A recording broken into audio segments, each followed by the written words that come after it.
Good morning. Is it still morning? Yes. Okay. We are morning on Eastern time by the skin of our teeth here. Um, but today we are going to talk about how to redefine success when you are burnt out and betrayed and bone tired. So I'm here with Coach Deb and Coach Emily, two of our wild clarity coaches.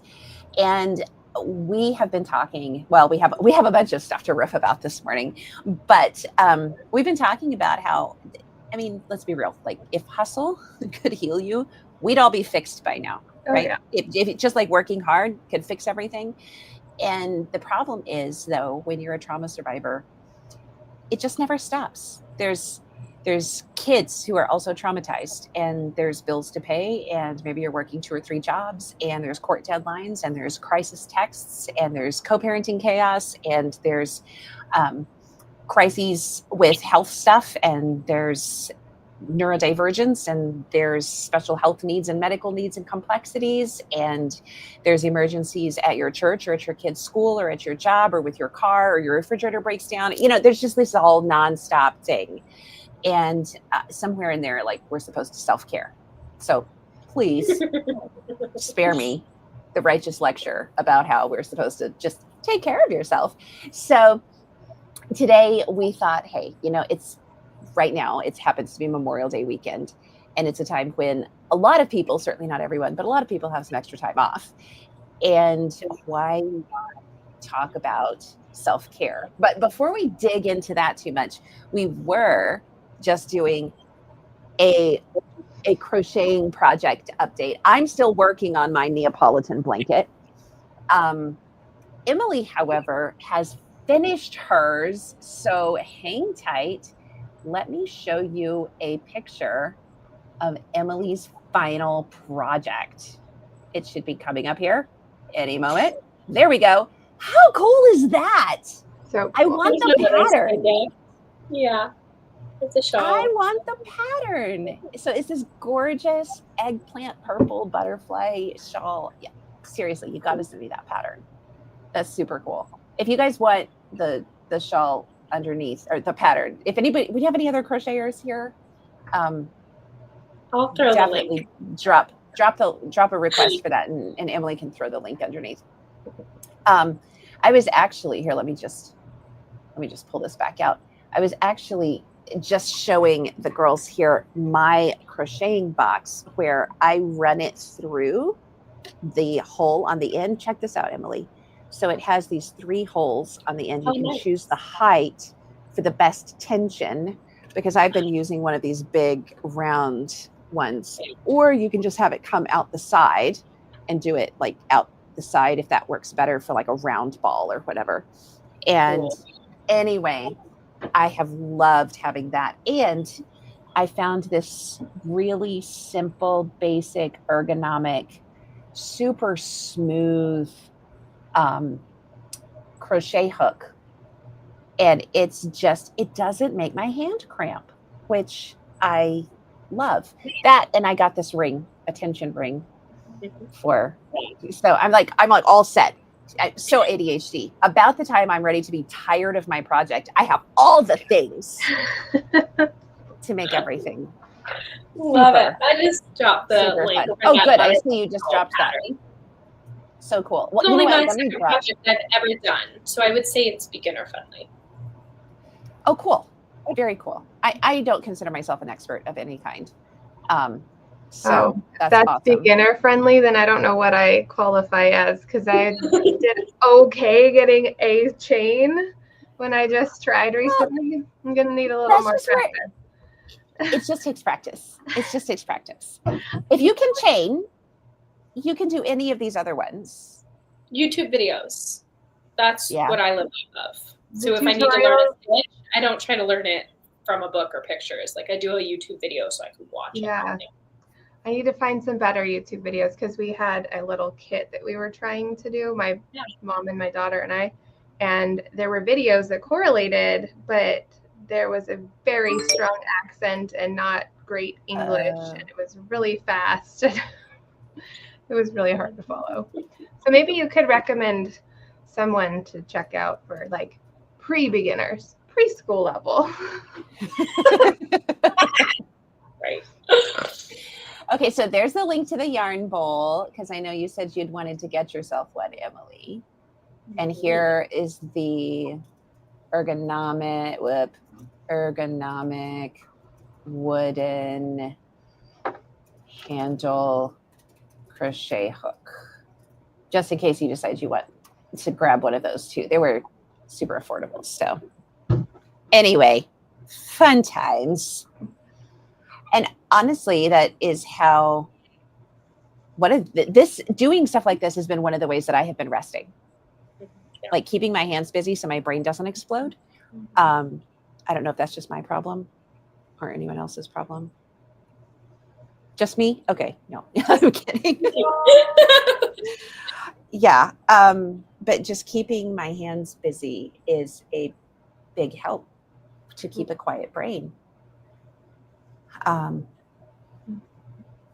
So let's go back to the whole self-care thing, because I think, well, I don't know about you, Deb, but I know Emily and I are preaching to the choir hardcore this morning. I'm the choir for sure. It's actually been a conversation I've had this week, and I've been wrestling through this sense of like, I should be doing more, but I just feel stuck and like I can't. So the tension between peace and productivity. Yes. Should they coexist? Is it always one or the other? I've been thinking through this very thing. Yeah. Well, I did a video, and I just posted it yesterday actually, about this. I was thinking maybe I'll play that because it gives a really good foundation for what we're talking about. And this actually came out of one of my coaching sessions, because this was the exact advice I gave someone earlier this week in a session based on some stuff they had shared about their needs. And then I thought, you know what? I bet they're not the only person who could use this advice, including myself. Hold on, let me play the video, and then let's go from there. Okay, let's see if this.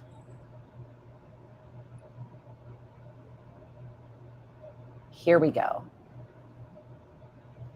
You are a protective parent, a trauma survivor, exhausted and fatigued. Instead of measuring yourself by to-do lists and how much productivity you are able to pull out of the bottom of the dregs of your energy barrel, measure yourself by how many leisurely cups of tea, long naps, hot baths have you been able to give yourself. Try measuring your success this weekend by how much peace you give yourself space to experience, instead of how many productive things you tick off of your everlasting to-do list, and see what it does for you. Okay. I love it. It's so good. I have to take that advice too. So just in case anyone is under the mistaken illusion that I'm somehow very good at following my own advice on this topic, let me remove that from you. But it's a really big shift, because I have always had a massive, profound internal drive to complete my mental task list. And it's not something that came even after trauma. Trauma exacerbated it. But I'm just wired that way. So let's talk a bit about success looking like rest and not results. Like if we measured our success by how much we let ourselves, not laziness. I'm not talking about laziness. And I'm not talking to the person who may struggle to get themselves to do anything, or who actually has no interest in doing anything. I'm talking specifically, I think our audience for this topic is those who are always doing too much. and maybe feel like there's no way off the hamster wheel. Mm-hmm. So what are you guys' thoughts? Excuse me, please. I didn't even get to mute myself for that fast enough. Bless you.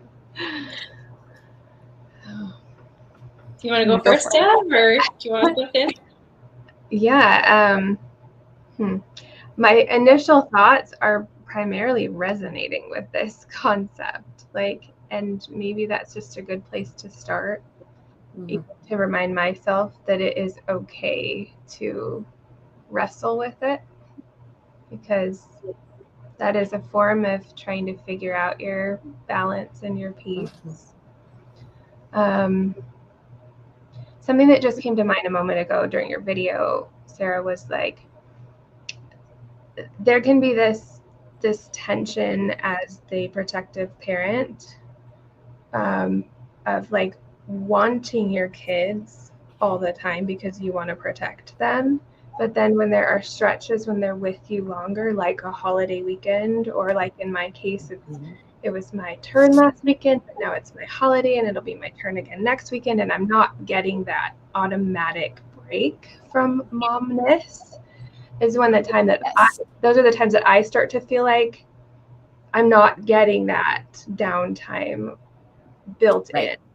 So I have to be more mindful of how to get that and to redefine what that looks like. So do I need to clean all the dishes and have the house perfectly in order, or buy paper plates for the weekend?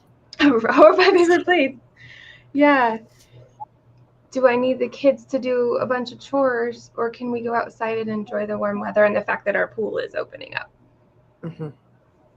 And it's sometimes a conscious choice. Yeah. It is a choice. It's not always both. Like productivity and peace, sometimes you have to pick one. Yeah. I can see that. How about you, Emily? You've been dealing with this, right? Say what? I was saying you've been dealing with this in a big way recently. Yeah. So as you were talking earlier, Sarah, about like being a very driven individual and just like go, go, go, go, go, I would probably be that way if I didn't have chronic illness. And my chronic illness started when I was 11. So I've never even had adult years without chronic illness. So it's not like, oh, when I was in my 20s, I was going all over the place. I never had that. But my struggle has been not feeling guilty over taking time to do what I need to do for my body, for my chronic illness, my Crohn's disease. And more recently, I've developed some concerning symptoms in the last month, and we don't know exactly what's going on, but we're going to have to rule out some scary stuff this summer. And I'm having like tons of testing done, meeting new doctors, and it's probably going to take a few months before we really get an idea of what's going on inside my body. But during this time in between where I don't have answers, but I know something's wrong, I sat down with my husband and wrote out a list of all the things that I wanted to incorporate every day that are therapeutic things that I've done that have helped support my body in the past. And this includes like hyperbaric chamber therapy. I have my own hyperbaric at home. So like sitting in that for a couple hours a day, and red light therapy, infrared light therapy, different supplements, things like that, hot baths, and like all of these things take a lot of time. And we actually tallied if I had done everything that I wanted to do, health related, throughout the day, we tallied it. It's 7.5 hours. And so it's no joke when chronic illness. It's a full-time job to take care of your body in situations. Exactly. And I have phone calls to deal with, trying to schedule appointments, fighting insurance companies, going to 3 to 4 doctor appointments every week. Like, so there's even time on top of the activities I'm doing at home. Right. So we navigated it a few different ways. Like I'm not going to beat myself up if I can't get it all done in one day, which I rarely do get them all done in one day. But we prioritized, like, what are the essentials? What are the non-negotiables that I have to do every single day? And I also nanny 2 days a week. So on my nanny days, where I've only got a few hours in the evening, what are things that I can do during that time? Well, and you also coach. And I coach on top of it, exactly, at home, which I'm like filling all that in. So I'm juggling a lot right now. Yeah. And I'm like, how do I fit in all this Crohn's care on top of everything? And so prioritizing was really important. But then I was actually talking about this with Coach Deb a few weeks ago and had a little bit of a light bulb moment. And I was like, what's really crazy is if I spend an hour or two in my hyperbaric chamber and then do an hour of some different heat lamps and light therapies that I do on my body, if like those are very sedentary activities, where I'm just laying down or sitting down and receiving this healing modality. If I were to just do that, and let's say I took a nap, or I watched a movie, or I just closed my eyes and I listened to calming music, I would feel like I failed because I wasn't doing something productive while in my hyperbaric chamber. If you're not also writing a blog and answering emails and texting clients and Yes, because there's somewhat of a draw when you think like, oh, this is great. I've got 2 hours a day where I'm stuck in a hyperbaric chamber. I could get all this work done. I could do all this writing and all this reading on continued education materials. I could watch that seminar. Be like, oh, like I've got 2 hours where I'm forced to just sit still and I could get stuff done. That's not always the healthiest mindset. And so what I'm actually working on is realizing that if I want to do something like that, if I want to work while doing some of these Crohn's activities, like that's fine. If I feel like I have the mental space for it and the energy, sure. But I am learning to be comfortable and realize that just sitting in my hyperbaric chamber is success enough. I don't have to multitask. I don't have to double down and make it the best use of my time. Just simply resting for a couple of hours and allowing that oxygen to do its magic inside my body, that is a very valuable use of my time and something that I should be proud that I put the time and effort into. Yeah.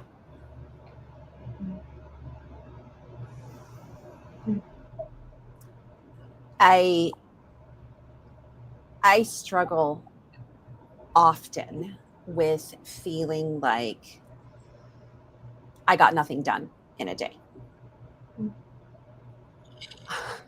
which is really, really ridiculous. And then do you actually write down, you're like, I did nothing except this and this and this and this and I have started doing that.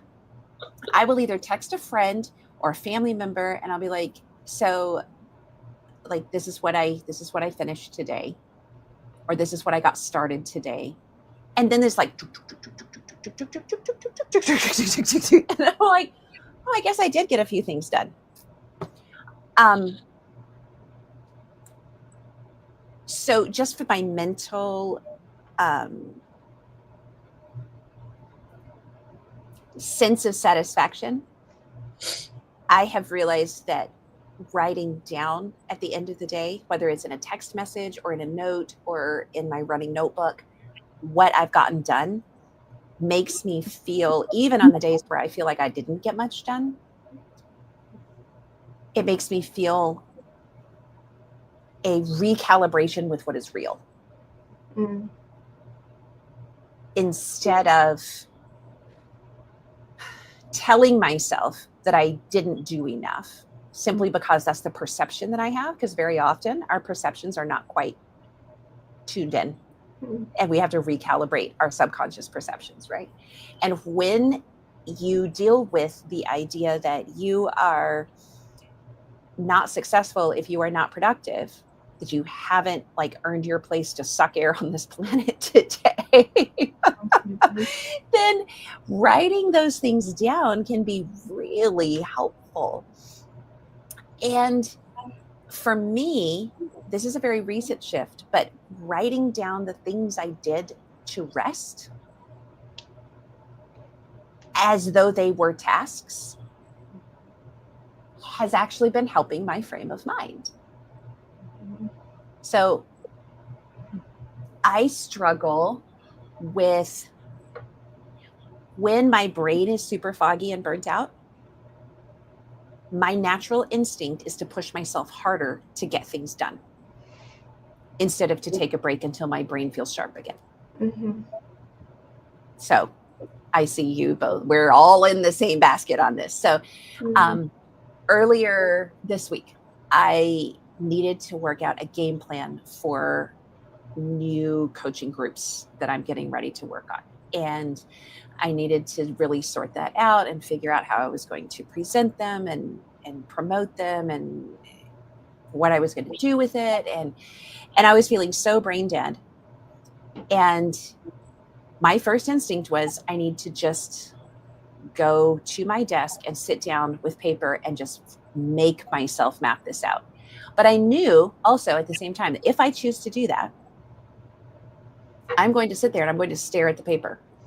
And I'm going to get madder and madder at myself and feel more and more frustrated. And I'm going to feel less and less productive and successful the longer I stare at the paper. And the end product will not be good. I will have to redo it. But if I go for a walk, take a hot shower, grab a quick nap, let my brain decompress, defrag the computer. I know we don't do that to computers anymore. That's very much a 1990s term.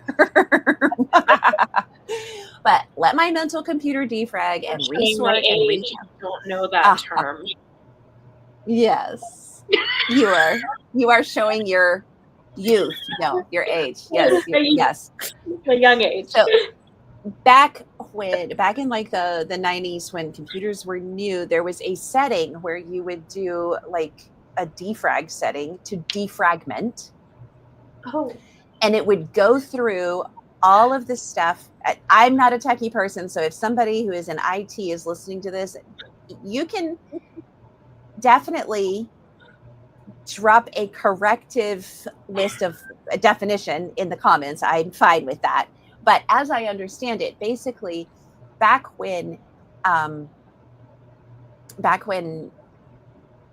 computers were younger, as they did their processes, there would be bits and pieces of things that would get left around in the computer's memory and that kind of thing. And so defragging would be basically going through and putting everything back in place again, cleaning up all the boxes of information so that the computer would run faster and smoother and less glitchy and all of that. Computers have come a long ways. Sometimes our bodies and brains have not. And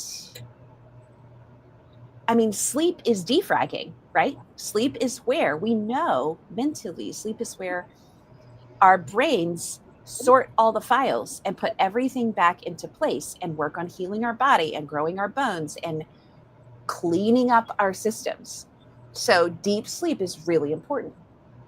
Anyway, I ended up taking a nap and sitting and basically staring at walls with a box fan on, like sensory deprivation tank, but in my bedroom, not in a sensory deprivation tank, my own.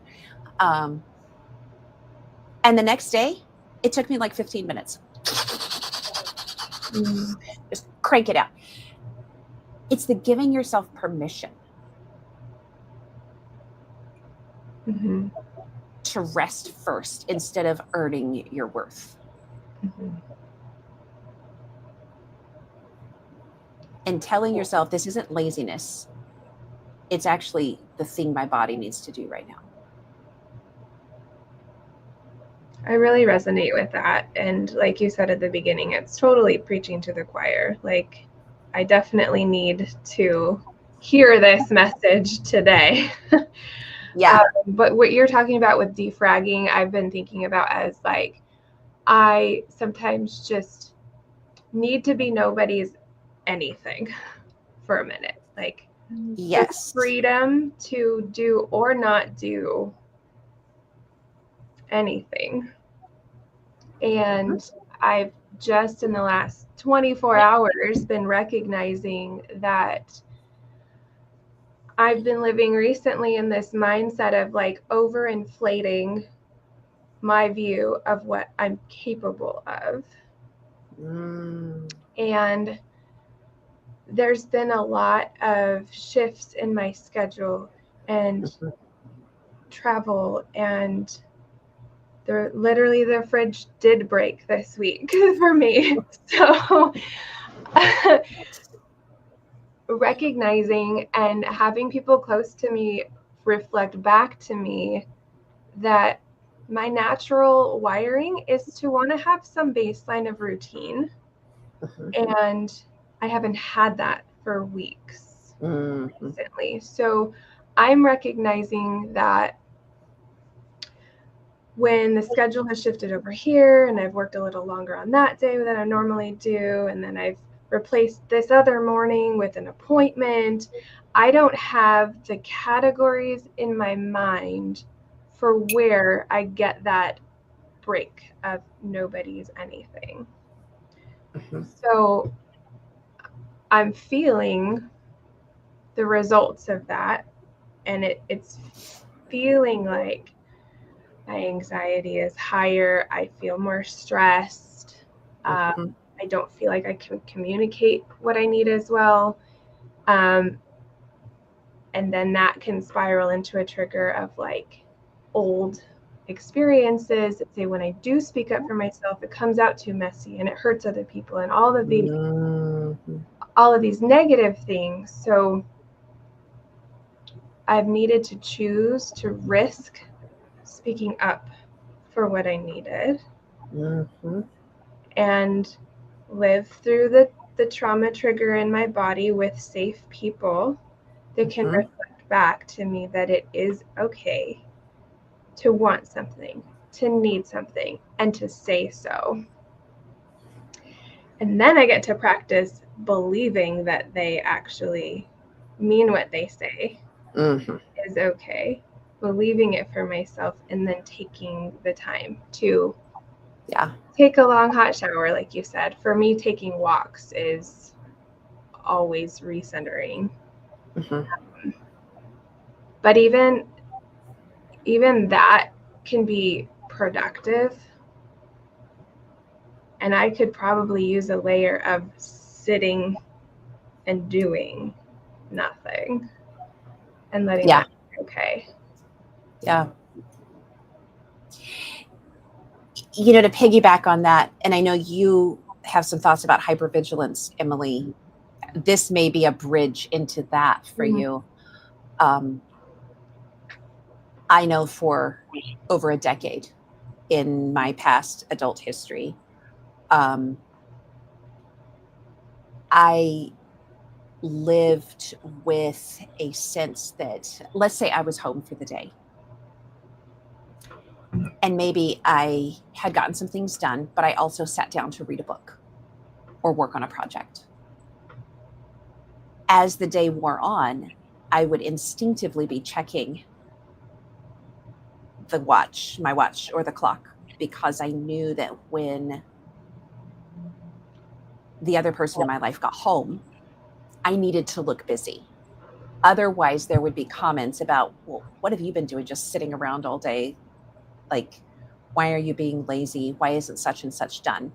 But if I looked busy when that person walked through the door, it reduced that level of questioning and that sense of being under a microscope for not being productive enough to justify the fact that I was at home.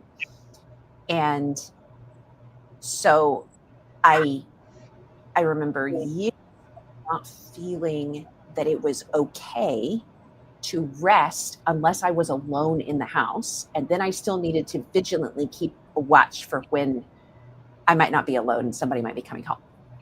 So the contrast, and I've just been thinking about this a lot this spring, because I've had a lot more POTS flares this spring. I've had a lot more dizziness and brain glitches and things that are super annoying as I continue to heal from my car wreck and brain injury a couple of years ago. And you hit perimenopause, and my therapist and my doctor are like, yeah, it's normal for women to think they're losing their mind during menopause and perimenopause. I'm like, great. Like, I get past all of this, and now I hit this new thing. It's like where my brain just hits the skids, and this is supposed to be normal. What? Anyway, so, just dealing with all of these things. But now I have people in my immediate circle that regularly tell me, hey, babe, you should take a nap. Why don't you sleep in this morning? You seem really tired. And it's not like oh, you are falling apart, you crazy person. You should really pull it together. It's not condemning. It's not, yeah, you should take a nap. Must be nice to be you. It's not like that. But I have people immediately around me that actually encourage me to rest so I can be better and do better and feel better. And that has been really hard for me to accept, because my body, like you were saying, working through the triggers in your body, Deb, my body immediately tenses up, recoils. And it's been over a decade since I've had that old need for the vigilance. So it's been a long time, but my body still responds and says, no, somebody's about to shame you and tell you that you can't do this and that you shouldn't. So I am working through this as well. I think it's really important to point out for anyone who's watching right now that if you think that 5 years from now you're going to have it all untangled, I have news for you. 10 years from now, you will still find new things to untangle. 20 years from now, you will still be learning new things. There is no arrived point. There's just constantly growing and recalibrating. Anyway, Emily, I does that bridge into the hypervigilance for you? Because I know that you have some big thoughts about that too. Yeah. I first learned about hypervigilance when I was a teenager. Excuse me. Going back to being diagnosed with Crohn's as a child, the first few years I had it, I was deathly ill and basically living in and out of hospitals. And I required 24/7 care from my mom. And about 5 years in, we started a new treatment that worked for a time. And we had a little bit of a break for about a year where I really calmed down and I was experiencing the best health I had had in several years. And during that calming down period, my mom started having very severe back pain and started going to physical therapy. She had caused injury to her disc. And so she was going through therapy. Every week she would come in and she's like, so now my shoulder's hurting and now my knee's hurting and now my elbow. And every week she came in for her physical therapy appointment, she had a new body part that was hurting. And she was like, what is going on? I promise, it's real. I'm not making it up. And she's like, I don't understand what's happening. And her physical therapist told her, she's like, it's because you've been living in hypervigilance for years, taking care of your daughter. And for the first time, things have calmed down a little bit and your body is in the down. So hypervigilance is when you are living in a heightened state of arousal and fear and fight or flight for a long time. And so whether you're in an abusive situation or you're taking care of a chronically ill child, your body pumps out extra stress hormones. It pumps out extra cortisol and extra adrenaline. So you are always on the alert for Yes. needing to do something to save your life or save somebody else's life. It's a survival technique. It's natural. It's how our bodies get through temporary stress. But unfortunately, it's supposed to be temporary. And when you are living a long time in that stress, your body wasn't meant to be pumping out that much adrenaline and cortisol constantly. And eventually, there will come a day where your body can't do it anymore. And so I was posting on my page Driving Forward a couple of days ago, an aspect of healing from abuse that I don't see talked about very much is how many times, not every time, but many times, survivors' bodies don't fall apart per se until they experience safety for the first time. So if you've been in an abusive situation, you have been living at this hypervigilant state for years. Two things are going to happen. Either eventually your body will just give out even in the abuse, and you might develop an autoimmune condition or something. Cancer is a common one, and I'm not saying like that's the only thing that causes it, but living in a high stress environment really affects the body, and it can be a big piece to a puzzle when it comes to new medical diagnoses.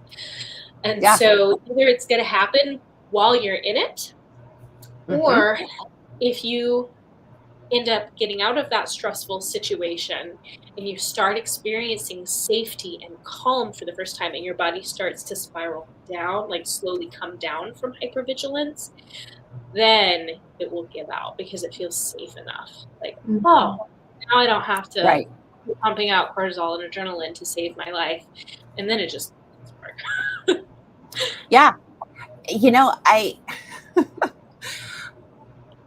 You could be like mine too, where you get both of those. I aged in reverse by about 15 years when I became a solo parent, which was crazy because I was now working like 3 jobs and I was carrying the burden of everything all alone. And it was hard, but I was healthier. My skin was better. My hair was better. I was glowing. This is like within a year afterward, because at first my hair started falling out by fistfuls and I was like, had no appetite and I lost 20 pounds. And, like when I was immediately going through that, but over the next year, I aged in reverse, and I can put pictures side by side. And in my mid-20s, I look in my 40s. And by 35, I look 10 years younger than I did at 24. Super, super weird. But then by 39, by 40, I got hit with cancer and all kinds of health complications. So it was like delayed reaction. I had that immediate boost, and then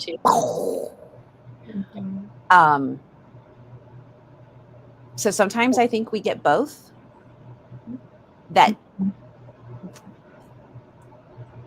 there's no escaping that long-term living on adrenaline. It takes a super toll on the body. And of course, if you're living with it from childhood, then, that costs billions a year in extra medical trauma in the health industry from people growing up with childhood trauma and the physical effects of that. But that hypervigilance definitely takes a toll. I mean, when I was at first year, I was living on my own, and I was 100% responsible for supporting myself. I was dating my now husband, and I was pulling 80-hour work weeks, and I didn't have the finances to do anything for my health. And so I wasn't taking any supplements, going to the doctor, anything. And I'm like, I don't get it. Like, I was tired. It was hard, but I'm like, somehow I'm making this work, and I don't know how. It's called adrenaline fumes. Yes, exactly.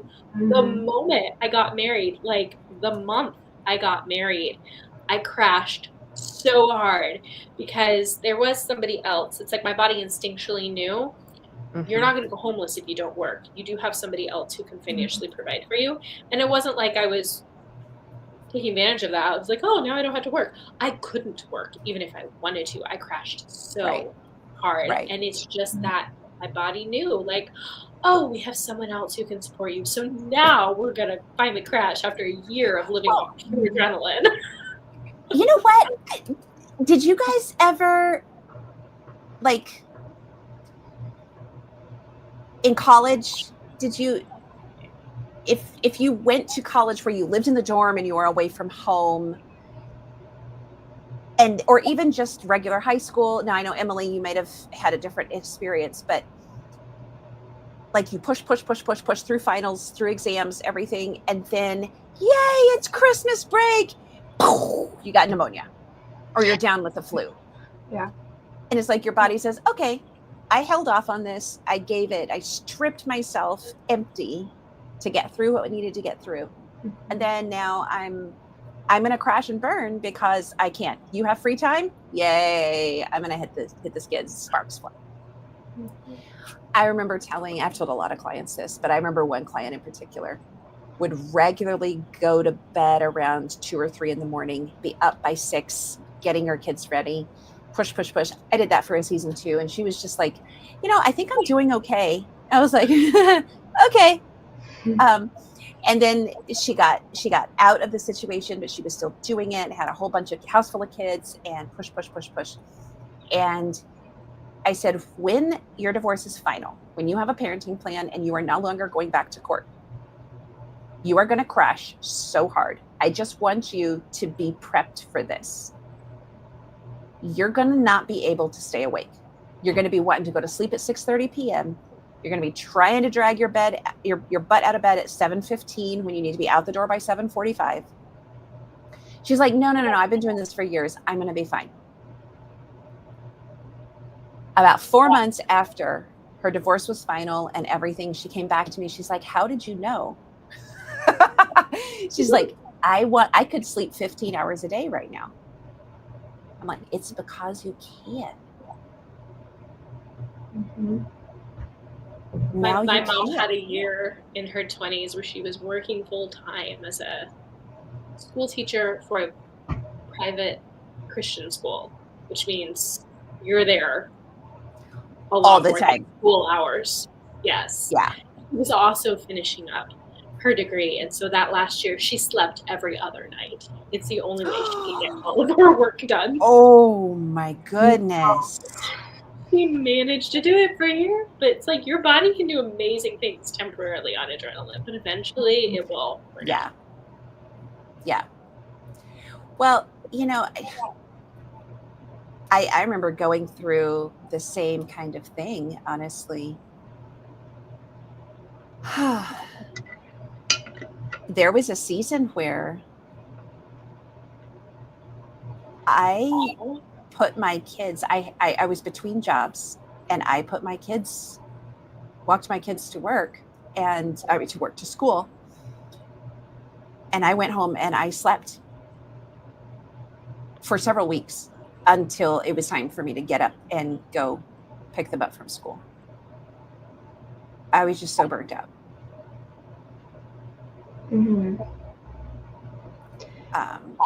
Yeah. I kind of want to talk to the people that maybe resonate a little more with where I would come from, as far as I resonate with both of your experiences, but not to the same level of you've had cancer, Sarah, and you have Crohn's disease, Emily, and I know there are a lot of us who have other underlying issues, like physical things that we've had to deal with, but they've maybe just not reached that level of diagnosable, so we feel like maybe it's not that bad, so I should be able to handle it more, right? But it's still very valid and very real. So my experience has been on both sides, being in the toxic relationship experiencing physical symptoms, food sensitivities that I developed, hormonal dysregulation, intolerance for exercise. It would add so much stress to my body, and I would feel really good that I was doing something, but then shortly after I would get sick because it was like too much stress on top of my stress. So I'd get sick, recover from that, then try to get back to working out and then get sick again. I had stomach pains that were unexplainable. I couldn't correlate it with any foods or anything. Right. And ended up being told that it was some inflammation and I was just stressed. And I did find that on the other side, getting out, I still dealt with some of that, and that got frustrating. That if I still had pain or I still had intestinal issues, then I would think, what's wrong? Like, I'm out of the situation now. Or you were talking about hitting a point of exhaustion too. I remember Total burnout. Getting into this home, because I had a transition period where I wasn't in our shared home anymore. I was kind of in this in between, staying with family until I could find a place to land. And there was one day before we had moved in here at all, we had just been in here cleaning and painting. And there was a day I had just to myself that I came and I visited the space, and totally unexpectedly, I curled up on the floor and took a nap in the sunshine. Just because you could. I could. And my body was like, now you have a safe space. It's quiet here. It's warm and bright, and it's yours, and this is the place to rest. And I had a season of like emotional purging too. I would just be really down or need gigantic cries, like the ones that are so hard that you feel like you almost throw up. Yeah. And late night texting to my lifeline people to just pray for me, because I thought I was gonna have a like psychotic break. I felt like I was on the verge. So it doesn't have to be full on gigantic scary diagnosis to be real. And so for the people that are resonating but maybe tempted to say, oh, mine's not that bad, it's valid, whatever it is, whatever it looks like. Yes. I think that's super important, because I mean, let's just be honest. If you don't listen to your body, it could get that bad. Yeah. And it's so much better to give your body gentle care, even if it's not that bad. And this is not what you're saying, but there's not a sense that I listened to my body better and therefore I didn't get cancer. I wasn't saying that. That's not what I was saying. I know that you're not, but I know that there are going to be people that might. That could. Yes. Thank you for knowing that that's not what I was saying, but also clarifying it for people who might not know me. Yes. I'm saying listen to your body when you need rest, no matter where you're at on the spectrum of just tired, fatigued, to needing 24/7 care. Don't wait until it's a 5-alarm fire before you give yourself permission to rest. Give yourself permission to rest now, wherever you're at. That's what I was trying to say. Yeah. And it may or may not prevent you from having a 5-alarm fire later, but you will at least feel better now. Are we diving into practical ways to actually incorporate? Yeah. Yeah. Yes. Absolutely. You got ideas? I'm introducing the topic. Wanted us to dive into. Well, in that case, let me Don't talk too much. Like, go for it. go for it, Jeb. I have a thought. Yeah, just part of it is knowing yourself and what you value. So again, I'm thinking personally, even in the last couple of days, recognizing that my sense of peace comes with a level of routine, and that doesn't mean I am super rigid and everything has to go according to plan all the time. It's just I do best when there's a baseline of knowing what to expect in a week. And so knowing that ideally should help me recognize that if I'm feeling like I need more peace, I need to rest, but the schedule is off, then I'm going to have to be more intentional to say, this is my time. And there's not a formula or a set way that I need that peace and rest. Sometimes it looks like a short few minutes, a few breaths, being alone in a room for a second, saying a prayer. Sometimes it's longer. I need to journal. I need to take a longer walk and feel some of that pent up stress literally leave my body. Sometimes it's talking to a trusted person and sharing my feelings so I'm out of my head. I think for me, it's almost always just sleep. Yeah. Sleep and exercise. But okay, so this is something I was thinking about before.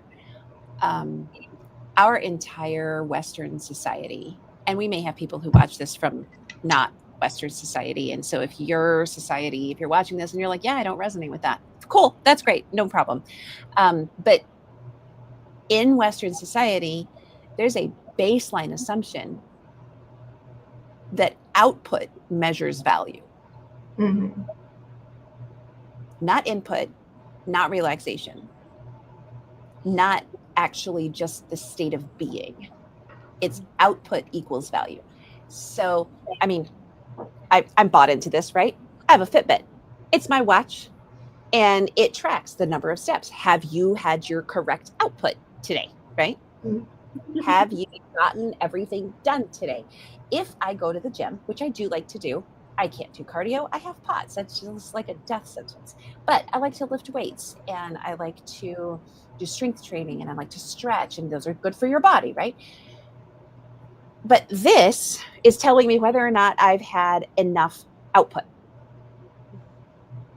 One of the things that I have just in the last year been really intentionally working on shifting for myself is being aware of input and state of being rather than output for value.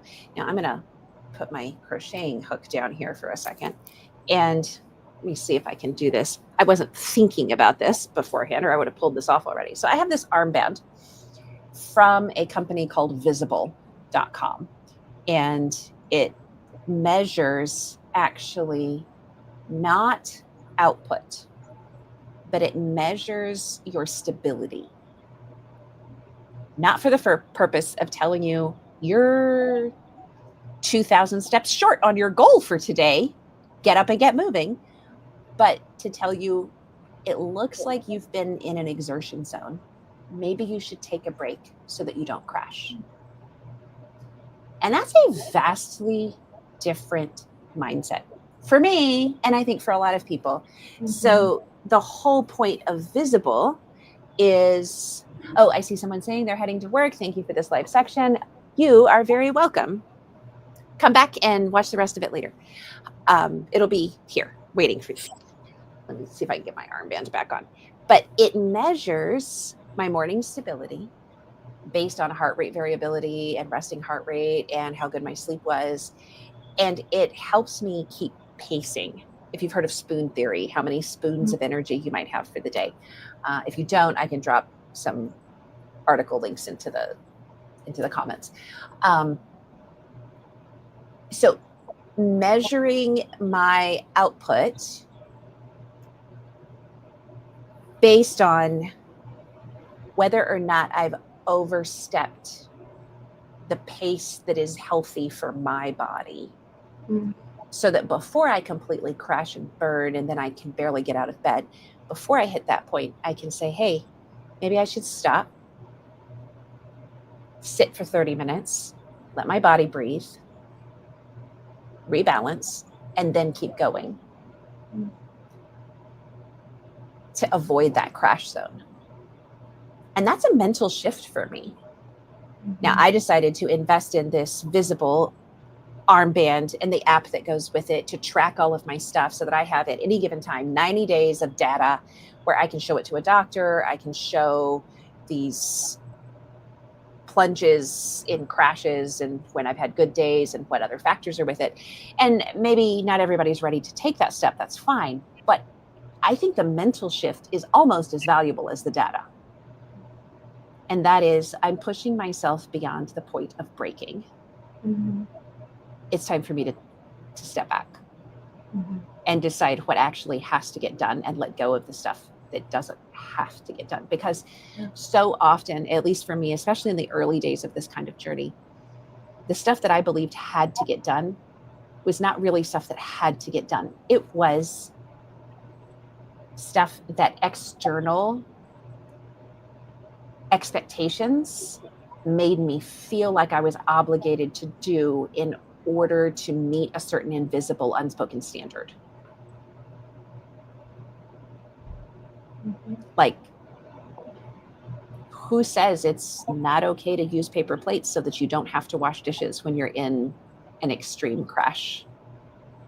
Nobody. But somehow generations of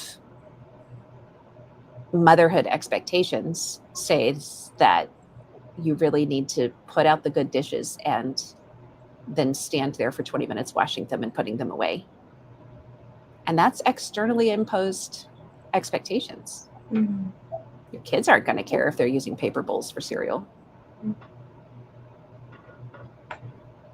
But we do that a lot to ourselves. Like, I don't know if you guys can think of other things. That's just a simple example, but stuff it's really just society's imposed or mentally that we've imposed on ourselves based on how we were raised or what the expectations were, that a good parent or a good woman or a good wife or a good person does these things. And they're not really actually necessary. I know I've talked about this before on our lives, but that reminds me of one of my favorite authors and content creators on this subject, Casey Davis, and how Isn't she the one, How to Keep House While You're Drowning? Yes, which I'm just put the link in the comment section for that. Oh, good. The Amazon link for that. She also has a really great TikTok and Instagram with lots of great advice, but it's beyond just keeping house. It is how to do daily care tasks for your body, what to do when brushing your teeth feels overwhelming, what to do when showering feels overwhelming, and how to break out of societal norms and find a way to make it work for you. So she is huge on paper plates. Like, she's like, sure, I'm all about being green when you can, but if it is too much for you, you're not a bad person if you're using paper plates. If showering is too much for you, then at least clean off with baby wipes, because you deserve baby deodorant. You deserve to be clean, even if you don't have the physical energy to stand for 15 minutes in a shower and wash your hair. She has a great, I'm going to find it. She has a great TED Talk on this subject as well. Ooh, yeah. Drop that in. Let me find it. So I really appreciate her work on letting go of the guilt of upholding certain societal expectations and learning how to make your own rules and do things that work for your life. Whether that's around your house, how your house is organized, or it's how you do personal care tasks. She's great at giving some really like out of the box ideas. If you're really love that. So I appreciate her work. Just found the TED Talk and I'm gonna share that. Something else that I continually go back to working on this subject is not multitasking. Because I tend to do that a lot, and if you can stop now, this has gone from preaching and to meddling. I feel attacked. You need to just stop. I'm kidding. Carry on. Love it. And so I really struggle with that, and I tend to overwhelm my brain by feeling like I constantly have to be listening to something. So it's either a podcast or a book on tape, or audiobook, or like something like that feels productive, or even it could just be music. I always struggle with filling the space. I really struggle with silence. I do. And yet on those times where I'm really people are probably multitasking while listening to this live. I'm multitasking, but right? No, not really. Right. The times where I be intentional about being okay with silence. So washing the dishes without listening to anything. Sitting down and drinking a cup of tea while not doing anything else or listening to anything else. Sit out in the sun for 5 minutes and have a hot or a cold drink and just listen to nature. I find it extremely refreshing, but it's also like my number one vice that I just struggle with incorporating the most. But it's the number one thing that calms my brain. And I notice the more that I fill the silence in my home and the silence in my brain by inputting with information, the more my creativity goes down. And I'm in a creative field. I'm a writer. Right. And it's amazing if I unplug for a minute and I just do the dishes without listening to anything, I will come up with like a new post in my head because I have a minute to think about it, to chew on some thoughts for a while, or maybe it's just a journal post that I write, or it's just something that I put in my notes app on my phone. But that's probably like one of the number one things that I'm incorporating, where I focus on incorporating with rest, is being okay with silence, because A, it's better for my brain, and B, it actually helps me be more creative, and then writing doesn't feel like a chore. Yeah. For me, writing stuff down instead of keeping it on my phone is a huge thing. I love that. I see this conversation is so valuable and healing in tears. And I also saw that you said that you can't multitask lately. I want to say that is really normal. If you get to a point of overwhelm, hypervigilance, adrenaline fumes, where you could multitask and you did have a really sharp brain and now you don't, that tells me a couple of things. One, that you are living in a high stress, probably toxic and traumatic stress kind of environment. It could be abuse in your environment, whether or not you've acknowledged that yet. But but also it tells me you are like this close to the point of burnout, and you really, it's time to take action to help yourself find some solutions, whatever the best thing is for your situation. Because if your brain generally is able to multitask and you find that you're at a point where you can't hold multiple thoughts in your head anymore, that's normal when you're dealing with toxic and traumatic stress and extreme fatigue in a very unhealthy environment, or you're just carrying way too much. Maybe you've already stepped out of that environment, but you're just still, you have 47 million plates spinning in the air and you're still trying to keep them all from crashing. So I don't want you to think that you're losing your mind just because you can't multitask lately. It just means you really, really need to give yourself the gentleness of whatever break and permission to rest that you can. And that is, if you do that, it can come back. It can come back. Your brain can heal itself. Our brains are incredibly plastic and able, just dynamic and able to rewire and reheal. I know after my brain injury, traumatic brain injury, after the car wreck a couple of years ago, it had been several weeks, and I spent most of the time on concussion protocols and sitting in a dark room and sunglasses and earplugs in to try to reduce noise, to let my brain heal. But after several weeks, I got up and I was making spaghetti sauce on the stove. And I realized it took every bit of my brain injury. I still have one, clearly. It took every bit of my brain power. Every cell of energy in my brain was required to just stay on task. I could only hold that one task in my mind.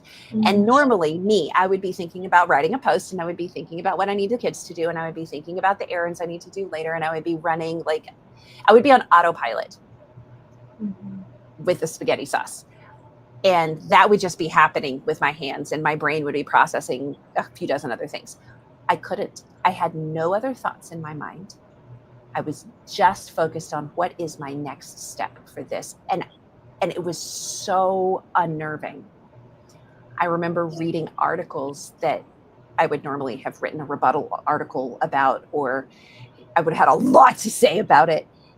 And I remember reading stuff and I was like, I have feelings about this. I can feel that I have reactions to this. I have no idea what they are. I have no words for the feelings that I have about this. I can't say any responses. And it was terrifying. Terrifying, because I was sitting there thinking, will I ever get my mind back? But it will come back. It can come back.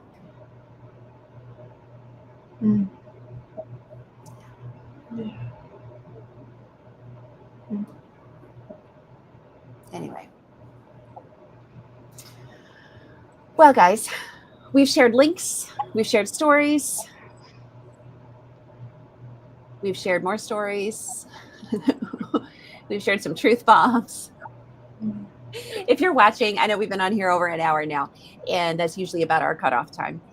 If you're watching and you realize a friend really needs this, or people on your Facebook feed really need this, or you're watching on YouTube, that's cool too. Please share this, hit share, send it to someone, email the link to a friend who could really use this conversation.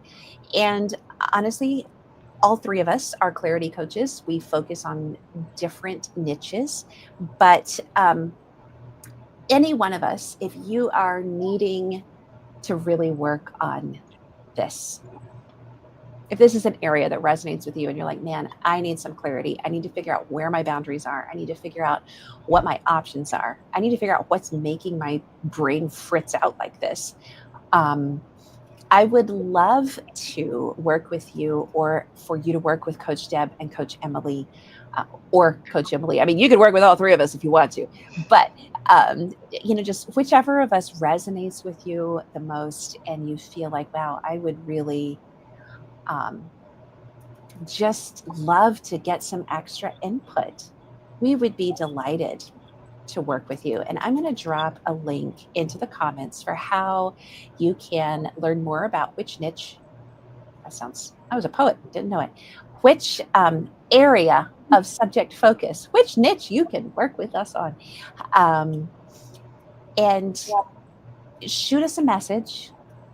Let us know either on our Facebook pages or underneath this, or send us an email on the website if you have more questions.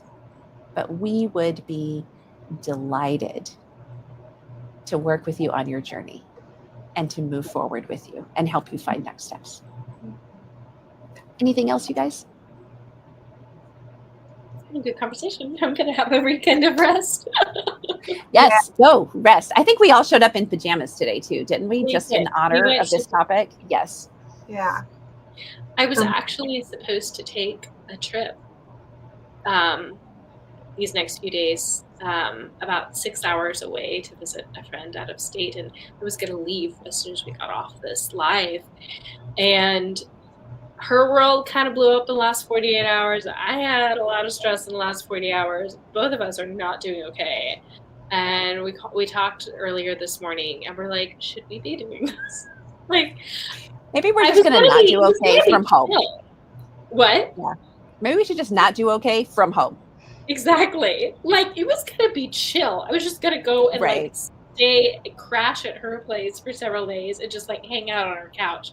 But even then, we're like, is that the best way to honor our bodies? Probably not. Mm-hmm. Yeah. And so we decided to postpone. And I love it. Sometimes you just really have to listen to your body and recognize, like, sometimes you need to change plans last minute because your body says no. Mm-hmm. Yep. So that's what I did. So I'm going to stay in bed this Memorial Day. I love it. I went back to sleep like 3 times this morning. It was absolutely awesome. I'm usually up. My preference is to be up very early. I like to get up and then go to bed earlier, but I did not do that today. Mm. So. Well, I've got my whole list of to-dos, but I keep remembering that our pool is opening. So that's going to wait. Yes. Maybe you can do the to-dos after your nap after the pool. Yeah, I like that. That sounds good. Pool first, sunshine, then nap. Mm. Then see how much energy you have left. Mm-hmm. Love it. Yeah. All right, you guys. Yeah. I love our coffee and clarity sessions, although none of us have coffee, but whatever. It's a nice idea, right? And you guys just hit share, drop a comment underneath, and let us know how we can support you on your wild journey back to healing. Mm-hmm. Alrighty. We'll see you in a couple weeks.